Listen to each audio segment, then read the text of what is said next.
So it's Sunday night. It's called Wampa Noi, or one of the half moon Wampas, or observance nights. And traditionally, this is a night that we have our arms round. We don't have it in the night, we have it during the day. And we then have a bit of a quieter day, and then some of us prepare for staying up quite late tonight.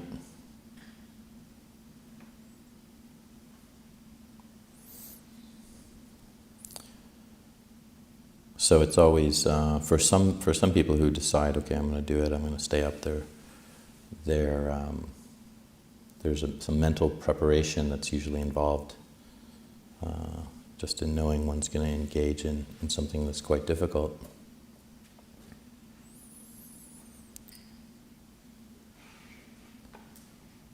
And, it comes to mind, like, why, what's with this tradition? It's sort of, the mind can come up with, like, problems with sleep deprivation, or, I don't want to do this, and it's not good for me.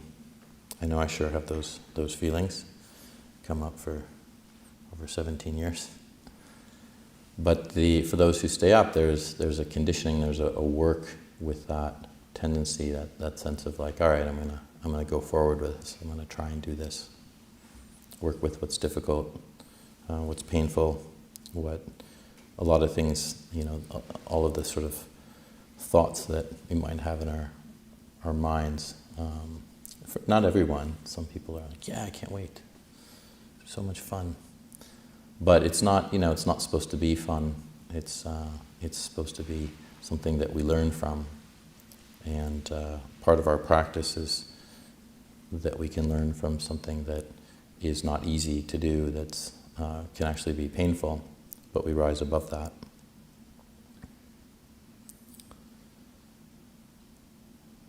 And I've taken the last several years not engaging with the Wampa, but I do admire those who try it out, work with it. It was just reminding me a bit of how we tend to work with the things that are difficult in our lives. And I was just thinking, it's 72 degrees now in the hall, and when I walked in, it was a bit warmer than that. But I didn't know that, because I talked to one of the monks who said, "Oh, everything's fixed now. The system's fixed." And I have to admit, it's been quite an enjoyable experience, like walking into a hall that's always 68 degrees. Whether it's 15 degrees out or it's 115 degrees out, that's been quite pleasant. And then, of course, as I was meditating, the temperature's rising, it's getting more uncomfortable. I said, wow, 68, usually that's a bit easier for me. And I opened my eyes and saw, it's 73, 74. Not a big deal, but the mind that encounters that kind of thing, it can start to whinge. So that training comes up in how we deal with ourselves. And so the sense that was coming up for me was like, oh yeah, it's fixed all right. And this is something that started in January. I think I heard the monks talking about the system being broken. All systems are broken, by the way. And so this shouldn't have been surprising. So I'm going to get on the line and talk to the people who actually set this up, figure out what's wrong, because it is actually broken. And therein hangs a tale, because it was this sense, something's wrong, I'll get involved, I'll try to fix it. And because of that very attachment to it, there's just, if we don't see that, if I don't kind of see that in myself, like, okay, I'm not okay with how something is going, and therefore I I take up a cause to, rise up and change it. And I have a sense that, yes, this is good, it's going to work, it's going to be done. Then without clarity around understanding, like, well, it may never get done, it may always be broken. And am I going to be okay with that? Without that reflection in mind, then it's bound to be caught up with dukkha. It's inevitable that dukkha will follow. So yet again, there I was, and this particular monk who's put an incredible amount of work into this, 6 months later said, it's finally fixed, it's great. It's all done. But in case there's any problems, you can adjust the thermostat in the hall. And so I'm just watching my mind through this and thinking, like, of course, how can this be? Like, it's fixed. So I go over to the thermostat, that's broken. And it's not, these kind of things, they're not really important. I mean, this is a nitpicky thing, whether the room is 75 or 80 or it's, 65, 60, it doesn't really matter. I mean, in our tradition, working with this kind of thing, for example, at Abhayagiri, we get to temperatures of 110, sometimes getting into 115, and you're sitting in your kuti and just roasting, or going out on the walking path, and it's difficult. So when that mind state comes up, like, this is terrible, I got to go to another monastery, or when's this going to be over? This is going on for weeks. Then we suffer, and we continue to do this to ourselves so many times. And I was reminded of this during the retreat when I had I sent an email out to some of my family members, and then unexpectedly I got an email back from one of my family members saying that there was something very wrong in what I sent, and that I had said something that was off. And this was just because I didn't have enough information to know that what I said was something that was going to be a problem. And what I noticed was kind of this feeling of just, no, I can't, it's like this sense of like, I can't be wrong, or a sense of there's something wrong with me, there's something bad with me because I made a mistake. So I wrote back and I said, of course the first inclination was blame, like defense. How can I defend myself? But I didn't do that. I just said I was sorry. And I replied and I said, okay, I'll try to fix the problem.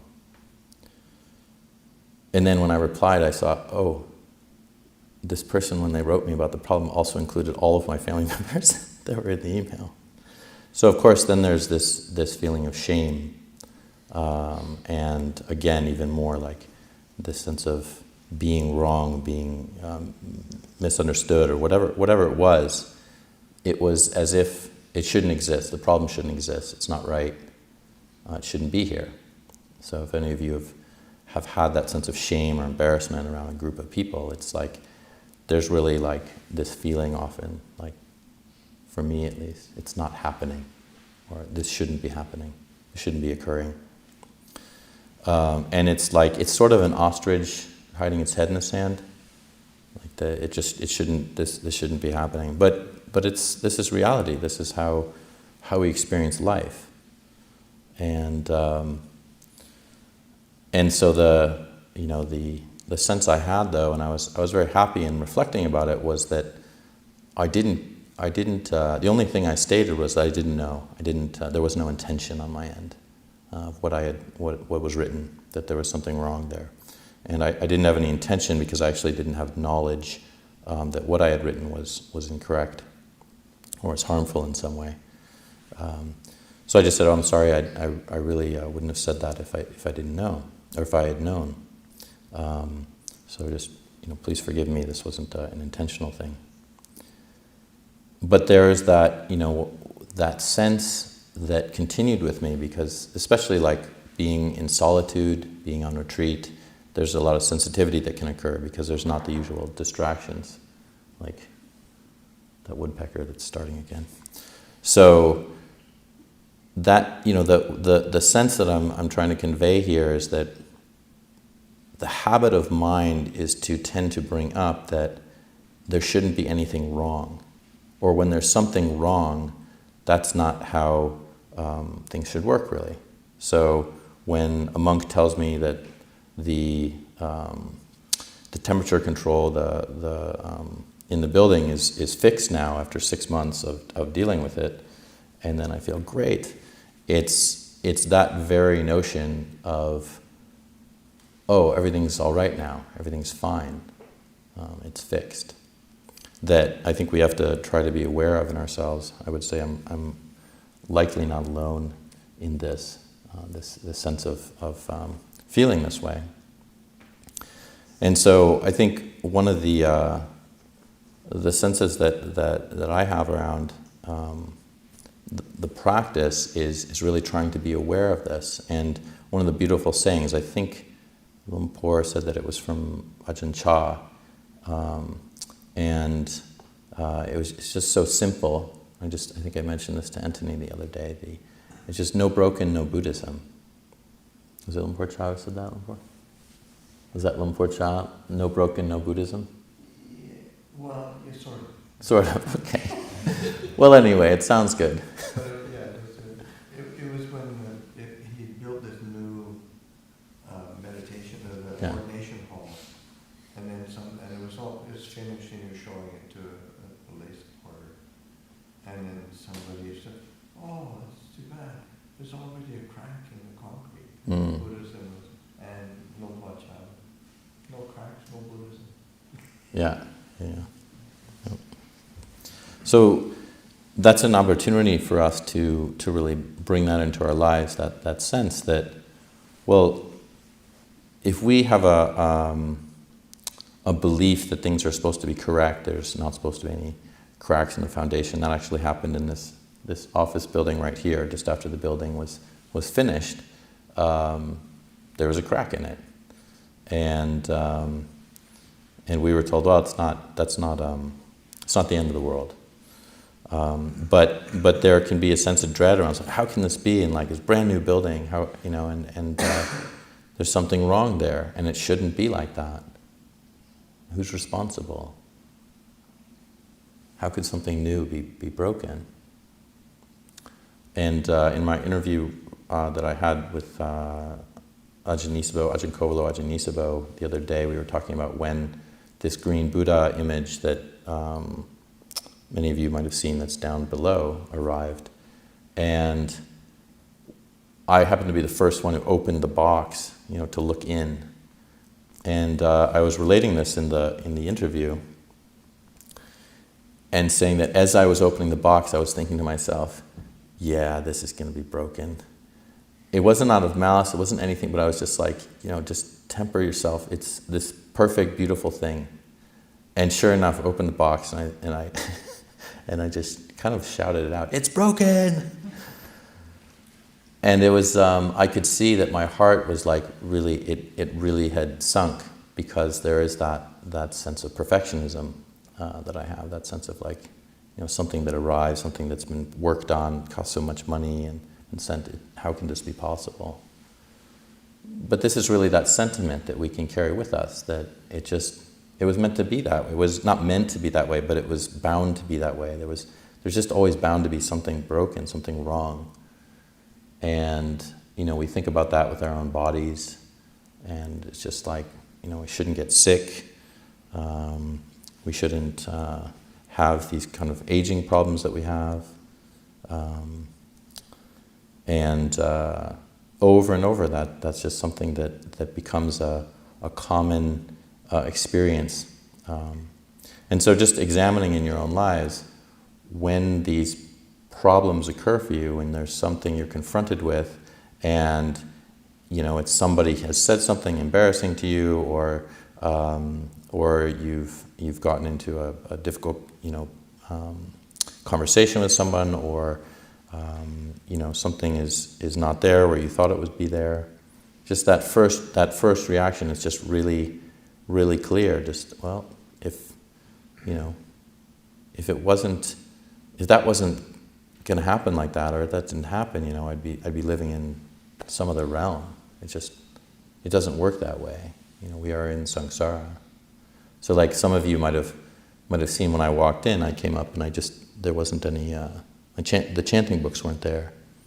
And I recognized, okay, well, that's usually fine, but if the chanters picked an obscure chant that I don't know, because there's some new books in here, new chants in these books that we've had for, I think, about, I don't know, 4 or 5 years, but there's so many new chants.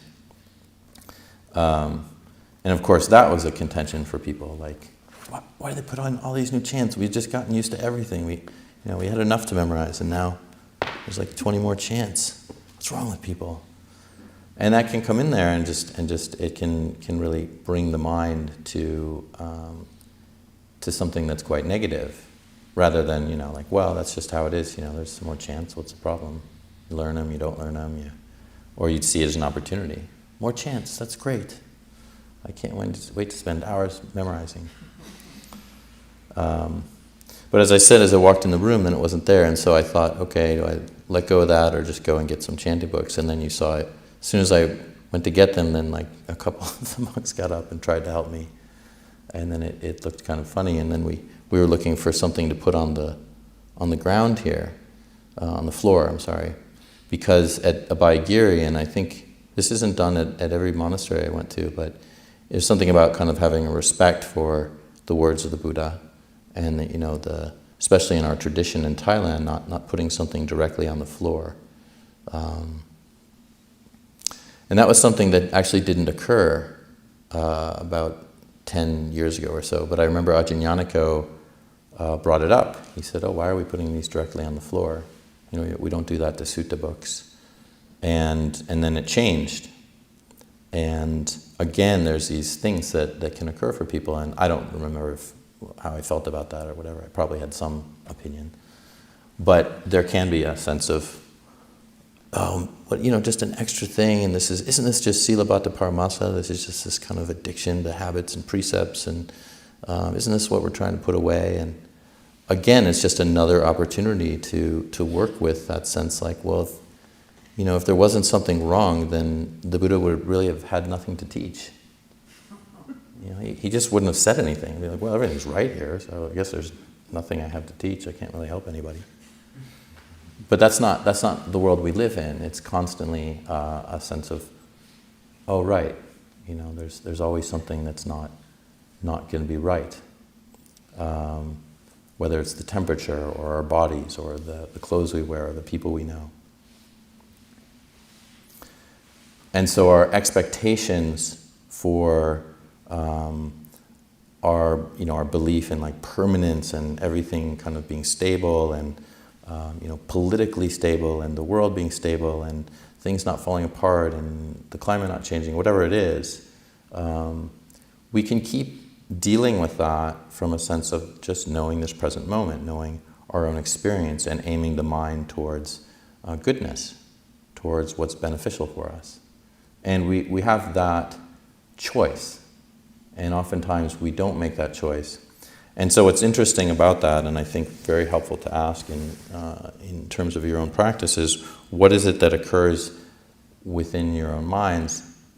And I ask this of myself quite often, that moves me towards making an unwholesome decision or moving in an unwholesome direction. So this is really a reflection on right effort, a sense of how is it that I can recognize that if there's something unwholesome that's entered the mind, how do I remove that? How do I dispel that? And how do I bring up the wholesome?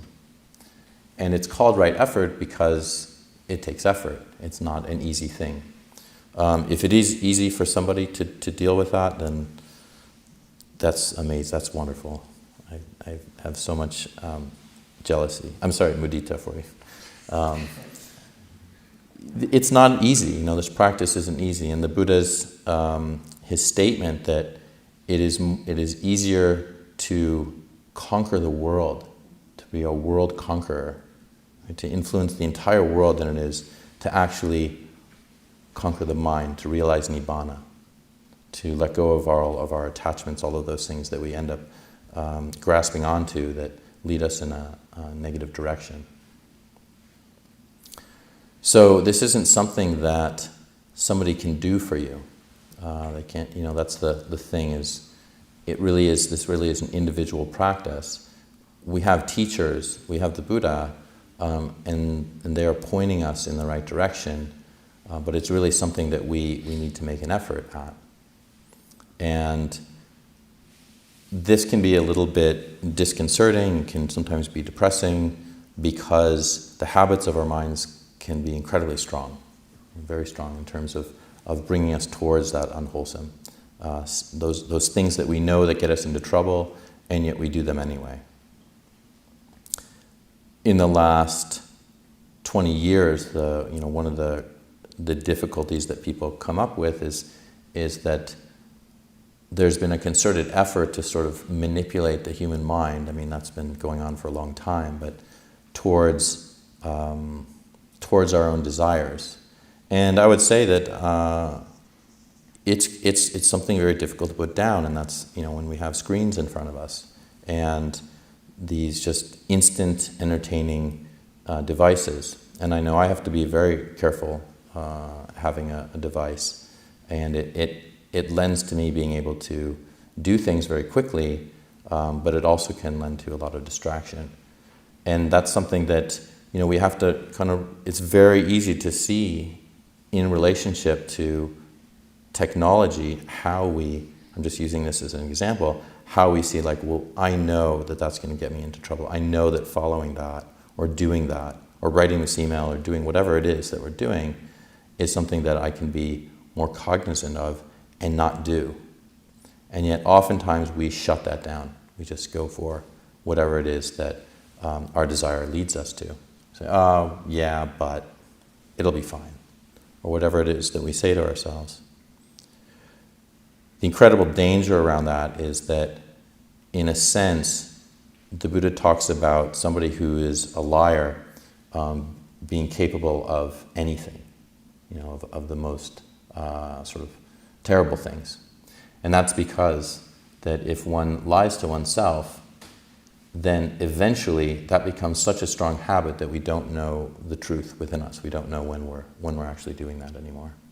And so how we relate to other people, how we relate to something like technology, how we relate to all the things that we're doing, if we keep moving in the direction of, oh, that's fine, whatever, or, I know that's not going to be helpful for me, but it's not a big deal.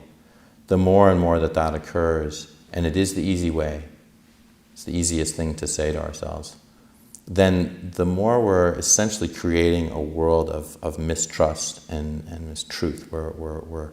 We're sort of blotting out the truth. And in many ways, we're lying to ourselves. And this oftentimes comes out of, as I began the talk, a sense of moving towards our own desires and getting away from anything being wrong. Just kind of creating a world where we can avoid or pretend to avoid that there's anything wrong. And it's very difficult because there's so many things that will eventually perturb us or we have difficulty with. And that is why I think people turn to something like a distraction, a device that just holds so much distraction, because it's so easy to tune out everything else and to just pretend that there's no problem, to really, again, be that metaphor with an ostrich burying its head in the sand and thinking that, it's not going to have whatever problems it's facing. So when we make right effort, it's really a heroic act. It's something that takes a lot of skill, it takes a lot of work, and we have to learn to essentially speak to ourselves in the right way, encourage ourselves in the right way, so we're moving in a direction that's going to be helpful to us. And I was thinking that one of the things that makes it difficult is that the rewards for exercising our desire are reaped much more easily and readily, and in a way that the rewards for restraint and for letting go are not seen as easily, and they can often be paired with a bit of pain. When you say, I'm not gonna, I really want that thing, but I'm gonna hold myself back, and there might be that immediate, but I really want it. Whereas if you exercise your desire for something, then you get that thing, and then it's pleasurable. And so it is quite the task in our life to put off a short-term gain, and in order to realize something long-term, and especially something that for a lot of time with our practice, with the practice of the Dhamma, and how the Buddha has taught the Dhamma, it can take a while to really deeply understand the benefits of one's actions, and how the movement towards the wholesome actually can, over a long period of time, leave us with incredible peace and happiness. So there's the conundrum is we have to kind of learn how to encourage ourselves when it's hard to see. It's hard to see that there's goodness out of what we're doing. Because sometimes when we just think about the immediate gain of exercising our desire, it's sort of like, well, that's obvious. That's very easy to get. So one of the important aspects of our path is to really point ourselves towards the results, towards the goodness that we receive when we don't do something. So for me, as I was talking about, like earlier, there was that email that I had to deal with, or that I was dealing with, and there was embarrassment there was sort of some shame, there was, feeling wrong, and especially like, this shouldn't have happened, it's not really my problem, or it's whatever came up. There was a lot of resistance to that. And I think there was a part of me that wanted to, say something. It's like, well, it wouldn't have happened if you. But instead, just that sense of, I'm really sorry, and, I'll try to make this better, I'll try to figure this out. And, I wanted to make it clear it wasn't intentional, so there wasn't anything negative or malicious that I was doing. But that, just taking that brought the mind to a sense of more well-being and happiness, despite the fact that there was also this negative karma dealing with, like, well, I wanted to kind of push it away and just, it's not my fault. That kind of feeling, as it was simultaneously there, it was also the understanding of the benefit of really developing a good habit, working with something that's wholesome, really trying to take responsibility for myself and not go into sort of the lower road of blame or denial. So we have opportunities like this all day long. We have opportunities to really face that which is difficult and to work with that in a way to kind of understand, well, this is everything's right about difficulty. Everything's correct. This is why I have taken on the teachings of the Buddha. This is why I'm exploring the Dhamma, is because this is exactly what's supposed to be happening. It's supposed to be painful. It's supposed to be difficult. It's not easy. These are all the things that the Buddha keeps pointing to. He also says that with developing the wholesome, then there is a benefit, and there are the results of that actually lead to an amazing pathway for our own experience and our minds and what it is that we do with our lives. And so the challenge that we have in practicing with the Dhamma is that it can be slow and it's not easy, and the rewards can come up later, or we might have difficulty seeing them, but we want to try to work with faith. And the faith that comes up is when we do see that when we restrain ourselves, we let go of our attachments, we move in the direction that the Buddha is teaching us with the Eightfold Path. We try to understand the Four Noble Truths that he spoke about. When we move in that direction and we see this, then we actually do get that reinforcement, that sense of like, right, it's so great that everything's wrong, because that's what he taught. And we say like, oh yeah, I don't have to move in the direction of resisting that, and I can move in the direction of having more of an experience of equanimity. Saying like, yeah, it's supposed to be this way. There actually isn't a problem with a problem. So we don't have to add to these problems, we don't have to add to these difficulties. And so the challenge, it's talking about this, it's just very simple what I'm talking about. But simple doesn't mean easy. And so as we encounter problems throughout our day, we just want to keep reminding ourselves of that. No broken, no Buddhism. Or no cracks, no Buddhism. If there was, everything was going to be right, then this doesn't really make sense what we're doing. But eventually, through diligent practice, through working with this right effort, encouraging ourselves in the wholesome and really trying to work with these unwholesome aspects to allow them to be let go of, to go against the grain of them. When we practice with that, then more and more we get a sense of ease and happiness, and the fruits of the practice arise within us, so that we can have that sense of, right, this works, this is the right direction, I want to keep heading in it. And that's what the faith is that the Buddha is talking about. That we're not following something blindly or believing in something blindly, we're believing in something because it's true for us, and we've recognized that truth. So just in terms of trying this out, whether you're going to stay up tonight and practice with some difficulty, or go to bed and get up really early and continue to work diligently with your practice. This is just some words to take and reflect upon, and trying to see that in yourself, that when there is a sense of it shouldn't be this way, it's wrong, then you really try to kind of say, oh, that's right. No, that's exactly how it is. This is perfect. This is just what I want to work with. This is just what's actually supposed to be happening.